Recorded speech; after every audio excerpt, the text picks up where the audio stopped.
بسم اللہ الرحمن الرحیم۔ السلام علیکم 8 کلاس۔ آج ہم پڑھیں گے اسم کی اقسام بناوٹ کے لحاظ سے۔ بناوٹ کے لحاظ سے اسم کی 3 اقسام ہیں: اسم مصدر، اسم مشتق اور اسم جامد۔ سب سے پہلے پڑھیں گے اسم مصدر۔ پہلی مثال دیکھیں: آنا اپنی مرضی سے اور جانا اجازت سے۔ عزیز طلبہ، اس میں لفظ آنا اور جانا اسم مصدر استعمال ہوئے ہیں۔ اسم مصدر کی پہچان یہ ہے کہ اس لفظ کے آخر میں، اسم مصدر کے آخر میں نون الف نا آتا ہے، جیسے آنا، جانا، کھانا، پینا، رونا، کھونا۔ ان کلموں پر غور کیجئے، یہ سب کے سب کلمے اسم مصدر ہیں۔ یہ ایسے کلمے ہیں جو خود کسی لفظ سے نہیں بنے، مگر ان سے کئی الفاظ بنائے جا سکتے ہیں۔ اصل اسم مصدر کی جو تعریف آپ سب نے یاد کرنی ہے: گرامر میں جو کلمہ خود کسی لفظ سے نہ بنا ہو مگر اس سے کئی دوسرے الفاظ بنائے جا سکتے ہوں، اسم مصدر کہلاتا ہے۔ اب پڑھتے ہیں اسم مصدر کی پہچان۔ مصدر کے آخر میں نون الف نا آتا ہے۔ کئی اور لفظ بھی ایسے ہیں جن کے آخر میں نون الف نا آتا ہے مگر وہ مصدر نہیں ہوتے، مثلا چنا، چونا، نانا، گنا، کھلونا، کانا، تانا، بانا وغیرہ۔ مصدر کی سب سے بڑی پہچان یہ ہے کہ اگر اس کی علامت نون الف نا دور کر دی جائے تو فعل امر کا صیغہ واحد حاضر باقی رہ جاتا ہے۔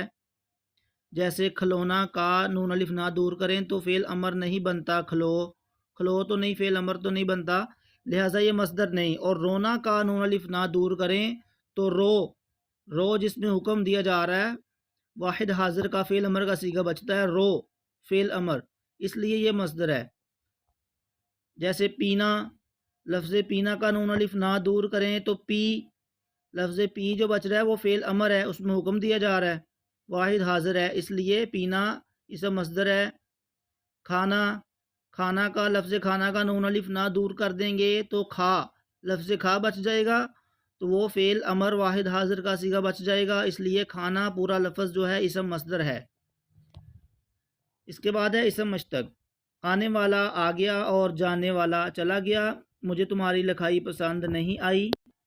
رکھی ہوئی چیز کام آ ہی جاتی ہے۔ اوپر کے جملوں میں آنے والا، جانے والا، لکھائی، رکھی ہوئی پر غور کیجئے، یہ سب کلمے بالترتیب آنا، جانا، لکھنا، رکھنا مصدروں سے بنے ہیں۔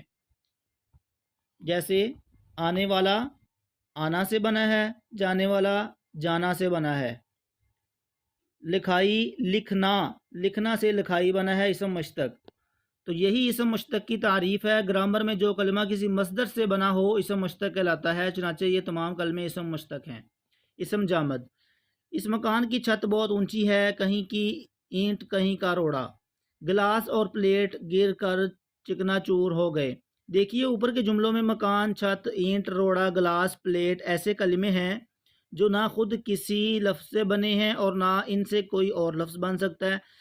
اسم جامد کی اصل تعریف: گرامر میں وہ کلمہ جو نہ تو خود کسی مصدر سے نکلا ہو اور نہ اس سے کوئی اور لفظ بن سکتا ہو، اسم جامد کہلاتا ہے۔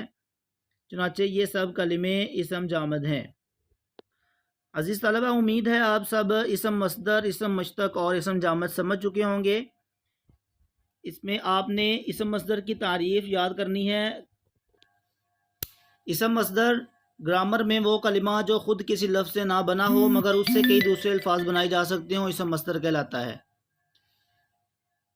اسم مشتق گرامر میں وہ جو کلمہ کسی مصدر سے بنا ہو اسے اسم مشتق کہتے ہیں۔